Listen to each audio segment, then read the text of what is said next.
So hello guys, কি অবস্থা? আশা করি ভালো অবস্থা। আজকে একটা সাইট নিয়ে, একটা ভুয়া সাইট নিয়ে আমরা কথা বলবো। ঠিক আছে, কেমন ভুয়া সাইট সকল বিষয়ে আমি তোমাদের বলতাছি। ঠিক আছে, সবাই সাইটটা হয়তো চেনো, আগে চলে গেছিলো, এখন আবার আসছে। সো সেই সাইট সম্পর্কে আমি বলতাছি। সেটা হচ্ছে হিলটন সাইট। সো আমি সার্চ দিয়ে দিচ্ছি। আমার কপি আছে, এখানে লিঙ্কটা কপি করে দিচ্ছি। ঠিক আছে, আমি তোমাদের শুধু একটু দেখাই। ঠিক আছে, আমি ঢুকে যাচ্ছি হিলটনে। এই যে আমার আইডিটা আছে, এই আমার আইডিতে দেখো 590 টাকা আছে, 590 টাকা আছে।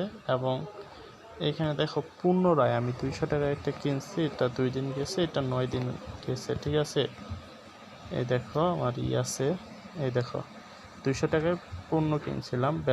ব্যালেন্স দেখো 590 টাকা। ঠিক আছে, আমি টাকা তুলতে যাই, দেখো এখানে যদি আমি 100 টাকা সিলেক্ট করে দিই, দেখো কি লিখছে, প্রতারকের জন্য উপলব্ধি নাই।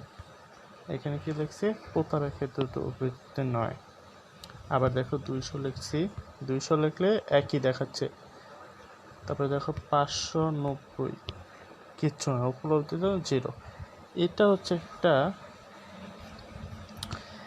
এইখানে কিচ্ছু হয় না ভাই। ঠিক আছে, এগুলা কিনলেই টাকা শেষ। এই অ্যাপ থেকে বিরত থাকো, এই অ্যাপ থেকে এই অ্যাপ থেকে বিরত থাকো, এই হচ্ছে কথা। এই অ্যাপ থেকে যত বিরত থাকবে এতই ভালো। এই অ্যাপ খেলবে না, এটা খেলবে না, এটা কখনোই এখানে ইনভেস্ট করবে না।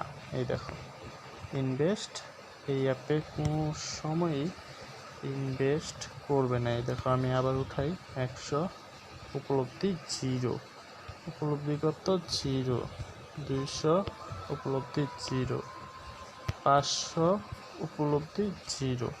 এটা কখনোই তোমরা খেলবা না। ওকে, সো এ পর্যন্তই। সবাই সতর্ক থাকুন, ভালো থাকুন। আসসালামু আলাইকুম।